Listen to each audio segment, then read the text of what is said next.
ప్రభునందు ప్రియమైన దేవుని బిడ్డలారా, ప్రార్థనతో ఆరాధనని ప్రారంభించుకుందాం.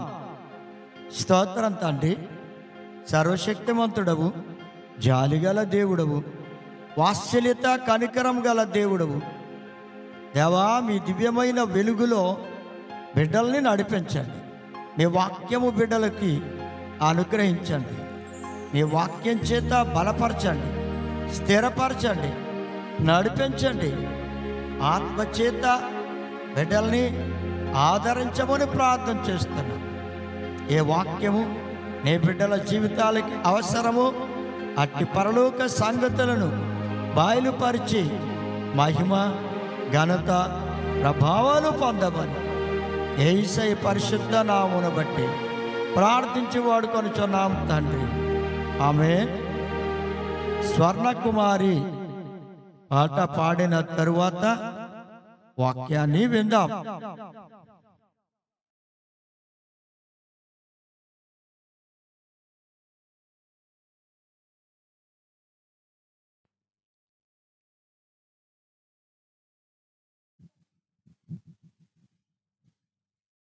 మేలు చేయక నీవు ఉండలేవయ్యా, ఆరాధించక నేను ఉండలేనయ్యా.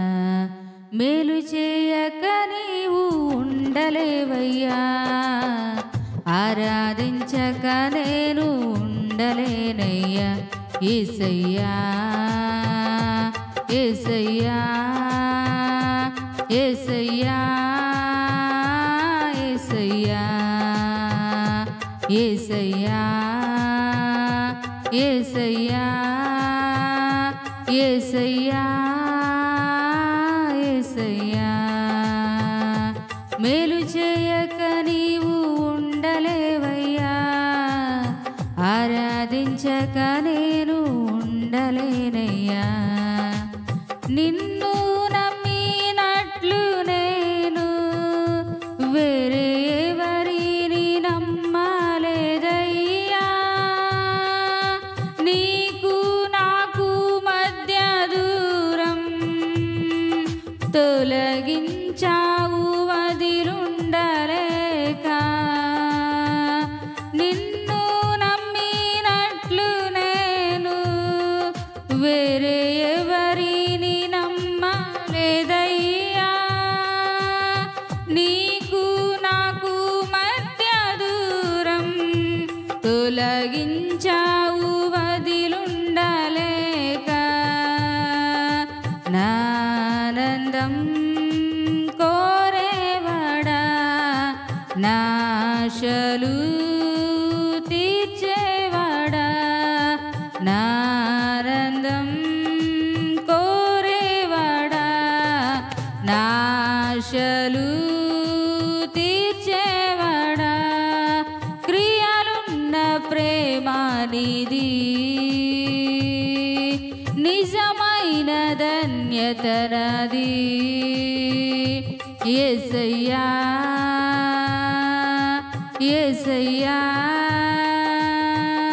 యేసయ్యా, యేసయ్యా, యేసయ్యా, యేసయ్యా, యేసయ్యా, యేసయ్యా. మేలు చేయక నీవు ఉండలేవయ్యా, ఆరాధించక నేను ఉండలేనయ్యా. ఆరాధించే వేళలందు నీదు హస్తములు తాకాయి నన్ను. పశ్చాత్తాపం కలిగే నాలో, నేను పాపినని గ్రహించగానే. ఆరాధించే వేళలందు నీదు హస్తములు తాకాయి నన్ను. పశ్చాత్తాపం కలిగే నాలో, నేను పాపినని గ్రహించగానే. నీ మేళకు అలవాటయ్యే నీ పాదముల్ వదలక వదలకుంటిన్ నీ మేళకు అలవాటయ్యే నీ పాదముల్ వదలకుంటిన్ నీకిష్టమైన దారి కనుగొంటిన్ నీతో చేరి యేసయ్యా యేసయ్యా యేసయ్యా యేసయ్యా యేసయ్యా యేసయ్యా యేసయ్యా మేలు చేయక నీవు ఉండలేవయ్యా ఆరాధించక నేను ఉండలేనయ్యా పాపములు చేశాను నేను నీ ముందర తల ఎత్తలేను క్షమించగలిగే నీ మనసు దాచింది నారదనలో పాపములు చేశాను నేను నీ ముందర తల ఎత్తలేను క్షమించగలిగే నీ మనసు ఓదార్చింది నారదనలో నా హృదయము నీతో అంది నీకు వేరై మనలేనని నా హృదయము నీతో అంది నీకు వేరై మనలేనని అతిశయించెద నిత్యము నిన్నే కలుగున్నందుకు యేసయ్యా యేసయ్యా యేసయ్యా యేసయ్యా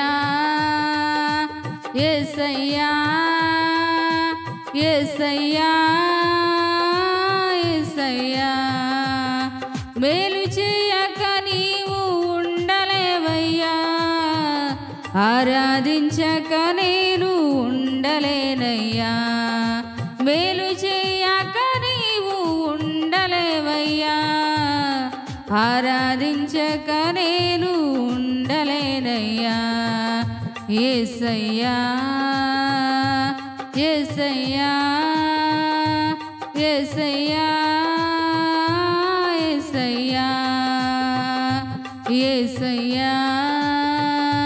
యేసయ్యా యేసయ్యా యేసయ్యా హల్లెలూయా.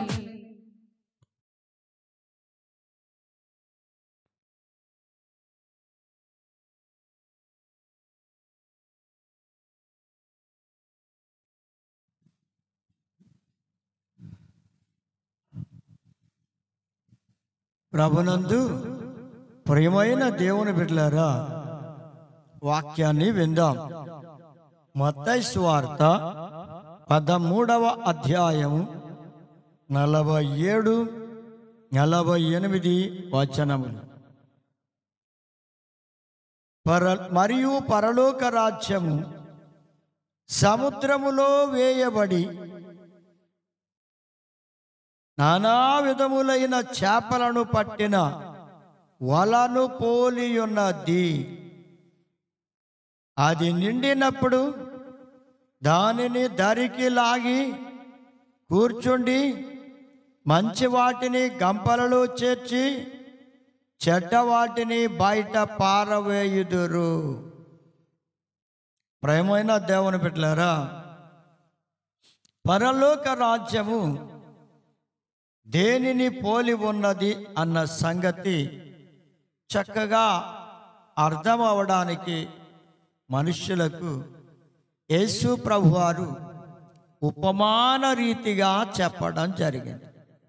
ఆ ఉపమానం ఏమిటయ్యా అంటే, సముద్రములో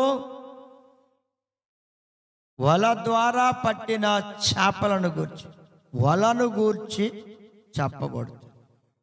అయితే నా ప్రియమైన దేవుని బిడ్డలారా, ఆ సముద్రం అనేది లోకానికి సాదృశ్యంగా ఉంది.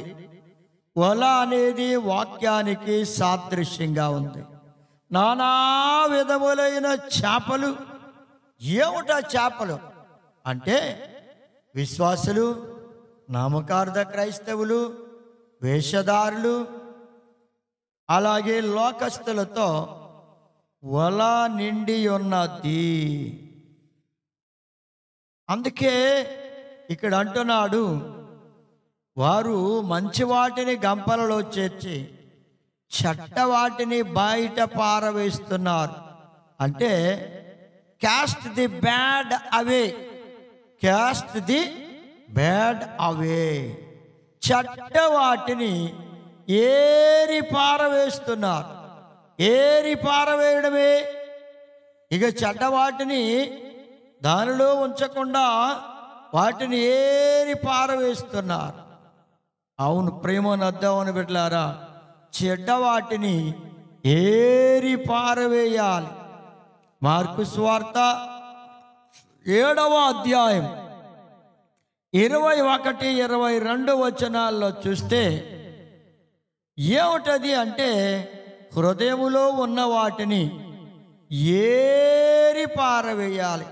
మొదటి అంశం ఏమిటంటే హృదయములో ఉన్న వాటిని, హృదయములో ఉన్న చెడ్డ వాటిని, హృదయములో ఉన్న చెడ్డ వాటిని ఏరి పారవేయాలి. అవి ఏమిటంటే లోపల నుండి, అనగా మనుష్యుల హృదయములో నుండి దురాలోచనలు, జారత్వములు, దొంగతనములు, నరహత్యలు, వ్యభిచారములు, లోభములు, చెడుతనములు, కృత్రిమము, కామవికారము, మత్సరము, దేవదూషణలు, అహంభావమును, అవివేకమును వచ్చును అన్నాడు. అంటే హృదయంలో నుంచి వచ్చే ఆ చెడ్డ వాటిని ఎన్ని రకాలుగా ఉన్నాయో చూడండి. అవన్నీ చెడ్డవి. వాటన్నిటిని ఏరి పారేయాలి. ఈ చెడ్డ వాటిని హృదయములో నుండి ఏరి పారేయాలి. చూడండి, ఆ వలలో ఉన్న వాటిని, మంచి వాటిని గంపలలో వేసి చెడ్డ వాటిని ఏరి పారేస్తున్నారు. అవును, సెపరేట్ చేసేస్తున్నారు, ఏరి పారేస్తున్నారు. ప్రియమనద్దామని పెట్టారు. మరి నీ హృదయములో ఏ పాపం అనే చెడ్డవి ఉన్నావో అవన్నీ, వాటి లిస్టు కూడా ఇక్కడ చెప్పబడింది. అవన్నీ కూడా చెడ్డవి గనుక వాటిని ఏరి పారేయాలి హృదయంలో నుంచి. ఇక హృదయంలోంచి ఏరి పారేయాలి. కారణం ఏమిటంటే మార్కు సువార్త 7వ అధ్యాయము 23వ వచనంలో ఉన్నట్లుగా ఈ చెడ్డవన్నీ హృదయము లోపల నుండే బాయిలు వెళ్ళి మనుష్యుని అపవిత్రపరుస్తున్నాయి. మనుష్యుని అపవిత్రం చేసే వాటిని చెడ్డవి గనుక వాటిని ఏరి పారవేయాలి, హృదయంలోంచి ఏరి పారవేయాలి. నా ప్రియమైన సోదరి సోదరుడా, మరి నీ హృదయములో ఏవి చెడ్డవి ఉన్నావో ఆ చెడ్డ వాటిని ఏరి పారేయండి. వాటిని లోపల ఉంచుకోవద్దు. మంచి వాటిని లోపల ఉంచుకోండి. హృదయములో చెడ్డ వాటిని ఏరి బయట పారవేయాలి. అంటే నీ హృదయములో వాటిని ఉండకుండా ఏరి పారేయాలి. హృదయం ఎంత భయంకరమైందో చూడండి. ఇర్మియా గ్రంథం 17వ అధ్యాయం 9వ వచనంలో చూసినట్లుగా హృదయం ఎంతో మోసకరమైనది. అది ఘోరమైన వ్యాధి కలిగింది. అసలు దాన్ని గ్రహించగలిగిన వాడు ఎవరు? ఏ మనిషి హృదయాన్ని కూడా ఇంకొక మనిషి గ్రహించలేడండి ప్రేమను దేవుని బిడ్డలారా. కారణం మానవుని యొక్క హృదయం ఘోరమైనది, మోసకరమైనది, ఘోరమైన వ్యాధి కలిగింది. ఇది ఎంత భయంకరమైన వ్యాధి అంటే పైకి కనబడని వ్యాధి కలిగి ఉంది.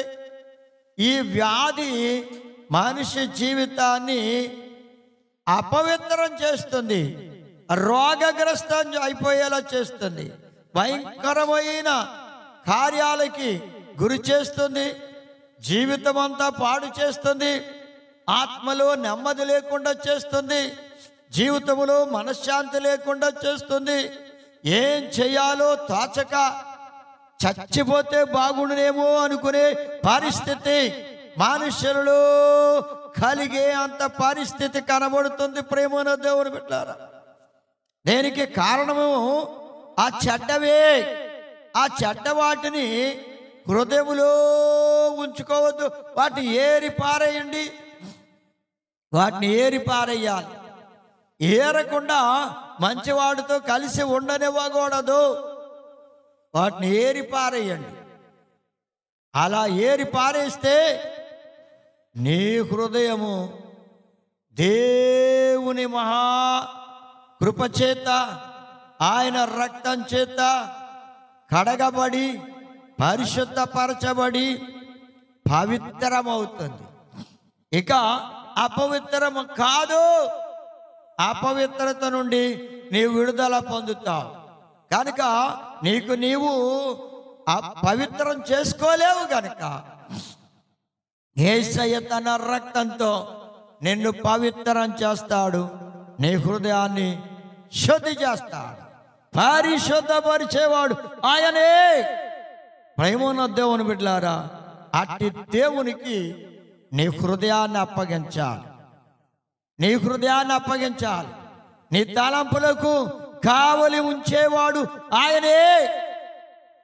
శత్రువు ఏదో విధంగా నిన్ను పాడు చేయాలని, నిన్ను అపవిత్రం చేయాలని చెడ్డవాటన్నిటినీ తీసుకొచ్చి నీ హృదయములో పెడుతూ ఉంటుంది.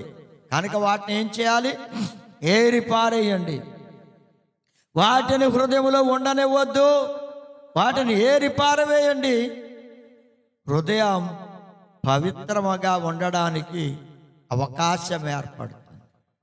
అది మనం అశ్రద్ధ చేస్తే, అది నీవు అశ్రద్ధ చేస్తే హృదయం అంతా నిండిపోతుంది.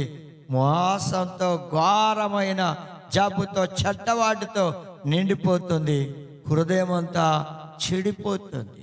హృదయం అంతా పాడైపోతుంది. ఆ చెడ్డవాటితో హృదయం అంతా చెడిపోతుంది.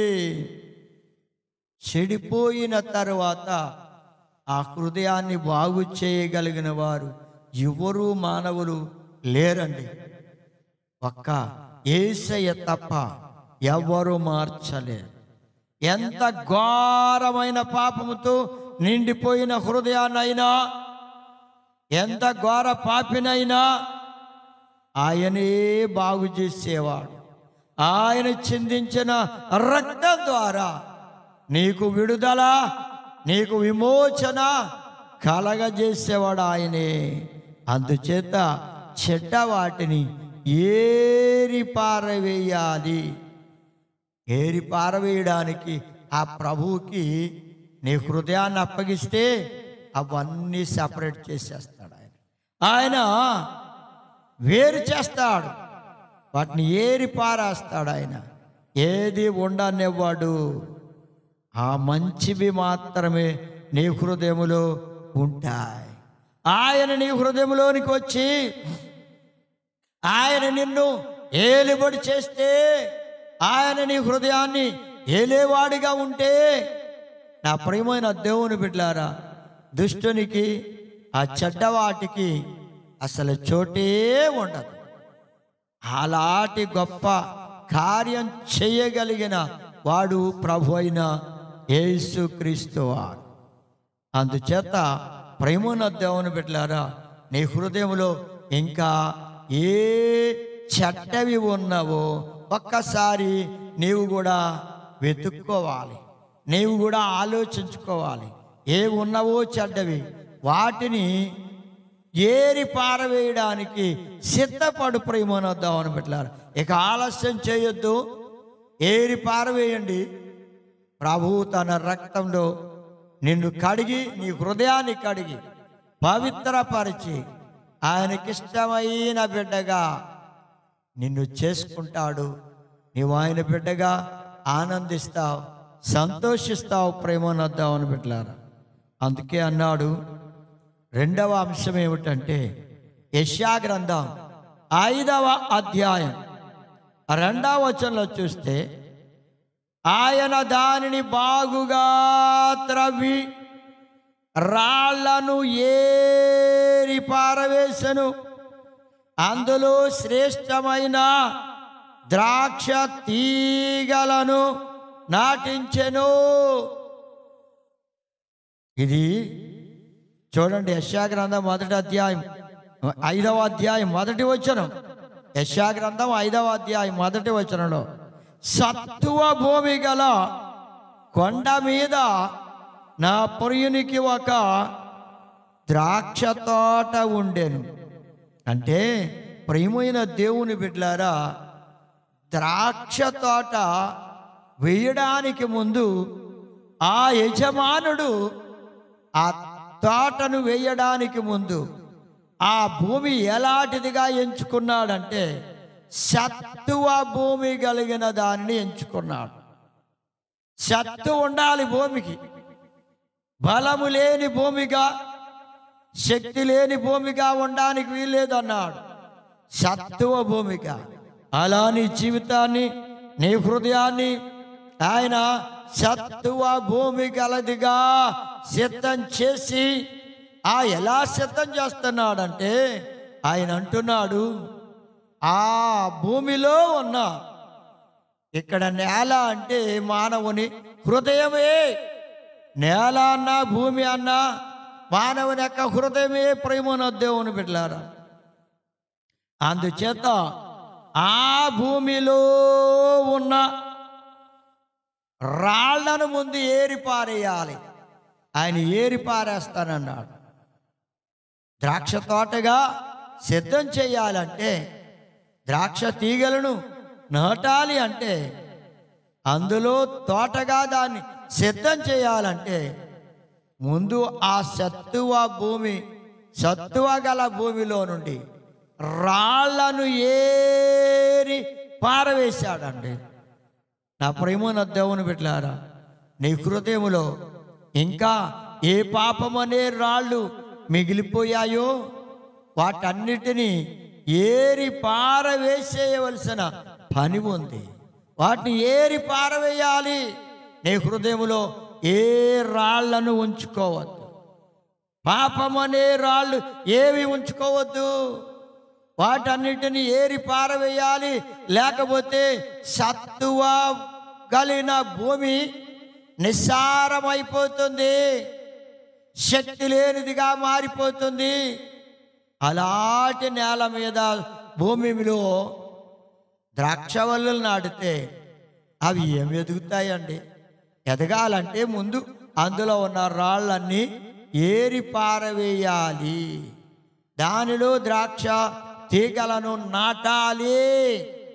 నా ప్రేమను దేవుని బిడ్డలారా, ముందు నీ హృదయం ఎలా ఉందో ఒక్కసారి ఆలోచించుకొని, అది సత్తువ కలిగిన భూమిగా మారాలి అంటే దానిలో ఉన్న రాళ్ళన్ని, పాపం అనే రాళ్ళు, అపవిత్రత అనే రాళ్ళు, దుష్టత్వం అనే రాళ్ళు, దుర్మార్గం అనే రాళ్ళు, మోసం అనే రాళ్ళు, అపవిత్రం అనే రాళ్ళు ఏవి ఉన్నవో వాటన్నిటినీ ఏరి పారేయాలి. ఏరి పారేయాలంటే అవన్నీ ఏరి పారేస్తే నేల సత్తువ భూమి కలిగిన సారవంతమైనదిగా మారుతుంది. ఫెర్టిలిటీ సాయిల్గా మారుతుంది. ప్రేమను దేవుని బిడ్డలారా, నీవు ఆత్మలో ఫలించాలంటే, నీ విశ్వాసము అభివృద్ధి కావాలంటే నీ హృదయము సారవంతమైనదిగా ఉండాలి. సారవంతమైన భూమిగా మారాలి, సత్తువ కలిగిన భూమిగా. నా ప్రియమైన దేవుని బిడ్డలారా, ఏ రాళ్ళు ఇంకా మిగిలి ఉన్నవో నీ జీవితం, వాటిని ఏరి పారవేయాలి. ప్రియమైన దేవుని బిడ్డలారా, ఇంకా నిర్లక్ష్యం చేయొద్దు, అశ్రద్ధ చేయొద్దు. ఆ రాళ్ల మీద ద్రాక్షవల్లులు నాటితే అవి చేదైపోతాయి. ఎక్కడ ఒక రాయి ఉన్నా ఆ రాయి మీదకి వేరు వెళితే చేదొచ్చేస్తుంది, దాని ఫలాలు చేదైపోతాయి. కనుక ఏ ఒక్క రాయి, ఏ ఒక్క పాపం అనే రాయి నీ హృదయంలో మిగిలిపోయినా అవి చేదుగా మారుస్తుంది, నీ జీవితాన్ని చేదుగా మారుస్తుంది. నయోమి జీవితం చూడండి, చేదుగా మారడానికి కారణం ఏమిటి? ఆమె దేవునికి ఇష్టం కాని పని చేసింది. వెళ్ళకూడని దేశమునికి వెళ్ళింది, చెయ్యకూడని పని చేసింది. దేవునికి ఇష్టం కాని పని అది. బెత్లెహేమును విడిచిపెట్టకూడదు, ఆ రొట్టెల ఇల్లు విడిచిపెట్టకూడని ఆ గొప్ప భాగ్యాన్ని కూడా ఆమె వదులుకొని తాను తన భర్త పిల్లలను తీసుకుని మోయాబు దేశానికి వెళ్ళిపోయింది. ఎంత భయంకరమైన పరిస్థితి! నా ప్రియమైన దేవుని బిడ్డలారా, చివరికి ఆమె దేవునికి విరోధమైన పని చేసింది. వెళ్ళకూడని ప్రదేశానికి వెళ్ళి ఆమె చేదైపోయింది. ఆమె జీవితం అంతా పాడైపోయింది. భర్త పిల్లల్ని పోగొట్టుకుంది, చేదుగా మారిపోయింది. ఎంత చేదైపోయిందంటే ఆమె బరువైపోయింది. ఆమె కోడళ్ళకు కూడా బరువైపోయింది. అలాంటి భయంకరమైన చేదు. జాగ్రత్త ప్రేమను వద్దామని బిడ్డలారా, దేవుని చిత్తానికి లోబడకుండా దేవునికి విరోధంగా నీ ఇష్టానుసారంగా నీవు నడిస్తే నీ జీవితం, నీ ఆత్మీయ జీవితం చేదైపోతుందేమో. చేదైపోతే నయోమి ఎంత వేదన పడిందో చూడండి. ఆ వేదనని తీసివేయగలిగిన వారు ఎవరూ లేకపోయారు. ఆమెకు ఆదరణ లేదు, అండలేదు. కనుక ప్రేమను దేవుని బిడ్డలారా, దేవుడు తప్ప ఎవరు అండగా నిలిచేవారు లేరు ఆమె పక్షంగా. ఆ దేవుడు ఆ ప్రజలు ఉన్న దేశం, ఆ బెత్లెహేము ప్రాంతం ఉన్న దేశాన్ని ఆయనే దర్శించాడని ఆమె విన్నదండి. అవును ప్రేమను దేవుని బిడ్డలారా, కష్టంలో ఉన్నవాళ్ళు ఇప్పుడు కష్టంలోనే ఉండిపోతారు అనుకోవద్దు. వేదనలో ఉన్నవారు ఇప్పుడు వేదనలోనే ఉంటారు అనుకోవద్దు. దుఃఖంలో ఉన్నవారు ఇప్పుడు దుఃఖంలో ఉండనివ్వడు ప్రభు. శ్రమలో ఉన్నవారిని ఎప్పుడూ శ్రమలోనే ఉండనివ్వడు. అలా బాధలో ఉన్నవారిని బాధలోనే ఉండనివ్వడు. అలా రోగంతో ఉన్న వాళ్ళని రోగంతోనే ఉండనివ్వడు. విడుదల కలగజేస్తాడు ఆయన, విడిపించేవాడు ఆయనే. ఇప్పుడు నయోమి చేదైపోయిన ఆమె జీవితాన్ని దేవుడు విడిపించడానికి సమయం వచ్చింది. నా ప్రేమ దేవుని బిడ్డలారా, నిన్ను విడిపించడానికి కూడా ప్రభు సమయం ఇస్తున్నాడు.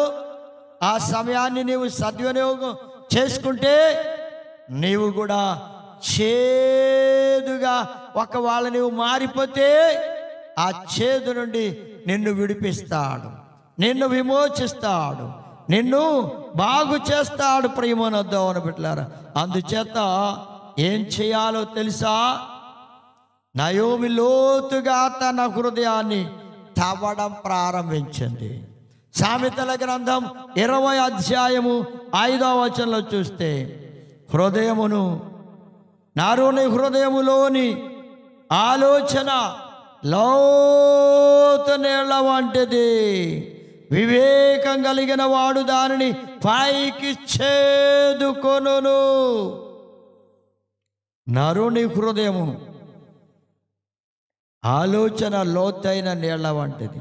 ఇప్పుడు హృదయం లోతుగా తవ్వాలి.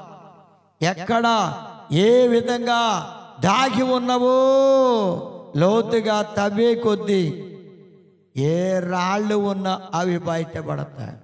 లోతుగా త్రవ్వాలి ప్రేమనొద్దామని పెట్టారు. నీ అంతరంగములో నీ హృదయములో ఏ పాపమనే రాళ్ళు లోతున దాగి ఉన్నవో అవన్నీ తవ్వాలి, లోతుకు తవ్వాలి. అందుకే లోతైన ఆత్మీయ అనుభవంలోనికి రావాలంటే ప్రార్థనా జీవితంలో ఉండాలి, విశ్వాస జీవితంలో అభివృద్ధి ఉండాలి. నీ జీవితంలో దేవుని తట్టు తిరగాలి, దేవుని వైపు చూడాలి. అలా చేస్తే నీ హృదయంలో ఏవి దాగి ఉన్నావో అవన్నీ ఆ రాళ్లను తవ్వి ఏరి పారవేయాలి.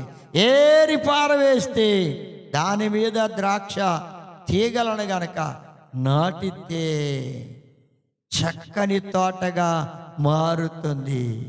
దేవుని బిడ్డలారా, ఏరి పారవేస్తే చెడ్డ వాటన్నిటిని ఏరి పారవేస్తే మిగిలినవి అందులో ఉండేవి మంచివి.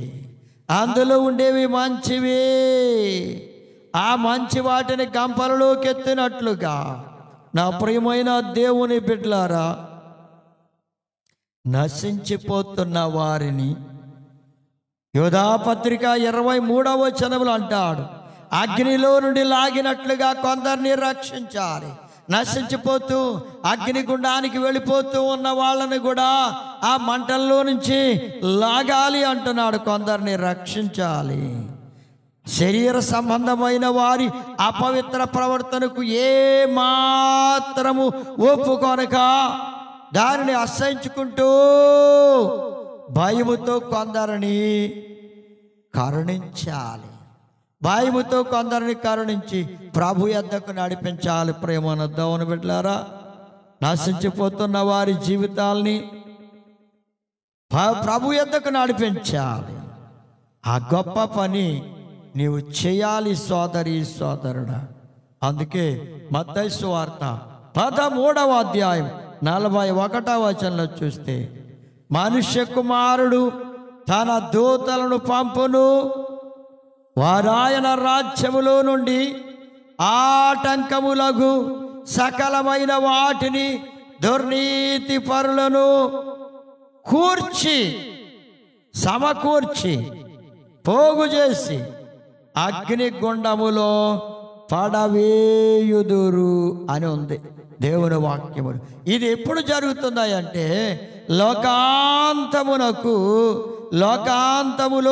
లోకములో నుండి చెడ్డవాటిని ఏరి పారవేసే రోజు అది. ఏరి పారవేసి అగ్నిగుండములో పడవేయడము జరుగుతుంది.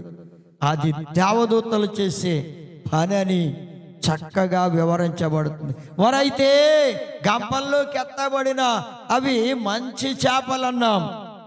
మత్తయి సువార్త 13వ అధ్యాయం 43వ వచనంలో, నీతిమంతులు దేవుని రాజ్యములో సూర్యుని వలె తేజరిల్లుతున్నారు. అలా దేవుని బిడ్డలారా, మీరు నీతిమంతులుగా దేవుని రాజ్యములో సూర్యుని వలె తేజరిల్లాలి. మీ తేజస్సు, మీ వెలుగు ప్రకాశించాలి. సూర్యుని వలె తేజరిల్లాలి. అంతకంతకు మీ వెలుగు ప్రకాశించాలి. ప్రియమైన దేవుని బిడ్డలారా, అలా జీవిస్తే మీరు అనేక మందిని ప్రభు యొద్దకు నడిపించగలుగుతారు. కనుక ఏవి ఉన్నవో చెడ్డవి వాటిని హృదయంలోంచి ఏరి పారవేసి దేవునికి ఇష్టమైన బిడ్డగా నీవు మారితే ఆయన రాజ్యములో ప్రవేశిస్తావు, ఆనందిస్తావు. నీ నీతి దేవుని రాజ్యములో సూర్యుని వలె తేజరిల్లే గొప్ప కృప దేవుడు నీకు అనుగ్రహిస్తాడు. దేవుడి వాక్యం దీవించుగా. ఆమేన్. ప్రార్థన చేద్దామండి. స్తోత్రం నాయన, పరిశుద్ధుడైన దేవుడవు, బిడ్డల్ని జ్ఞాపకం చేసుకోండి. మీ వాక్యము నీ బిడ్డలు విన్నారు నాయన. మీరు వారి జీవితాల్లో మీ చిత్తాన్ని నెరవేర్చండి, మీ సంకల్పాన్ని నెరవేర్చండి. ఒక్కొక్క ఆత్మను రక్షించండి. మీ గొప్ప నామానికి మహిమ తెచ్చుకోండి. మీ వెలుగులో బిడ్డలు నడిపించండి. సూర్యుని వలె వారు తేజరిల్లే ఆత్మీయ అనుభవంలోనికి బిడ్డలు నడిపించండి. హృదయములు ఏ చెడ్డ ఉన్నవో వాటిని ఏరి పారవేసే విశ్వాస అనుభవములోనికి బిడ్డలు నడిపించండి. వాటిని లోపల ఉంచుకొనకుండా ఏరి పారవేసే వారిగా ఒక్కొక్కరిని సిద్ధం చేయండి. మీ గొప్ప నామానికి మహిమ ఘనత ప్రభావాలు తెచ్చుకోండి. అయ్యా, గ్రామాన్ని, గ్రామ ప్రజల్ని, గ్రామ అధికారుల్ని రక్షించండి. రాష్ట్రాన్ని, రాష్ట్ర నాయకుల్ని, రాష్ట్ర ప్రజల్ని దీవించి రక్షించండి. దేశాన్ని, దేశ నాయకుల్ని, దేశ ప్రజల్ని దీవించండి, రక్షించండి. యేసయ్యా, మీ వాక్యం విన్న ప్రతి బిడ్డను ఆశీర్వదించమని యేసయ్య నామమును బట్టి ప్రార్థించి వాడుకొనుచున్నాం తండ్రి. ఆమేన్. మన తండ్రి అయిన దేవుని ప్రేమ, ప్రభు అయిన యేసుక్రీస్తు వారి కృప, పరిశుద్ధాత్మ సహవాసము బిడ్డలందరికీ సదాకాలం తోడై నడిపించును గాక. ఆమేన్.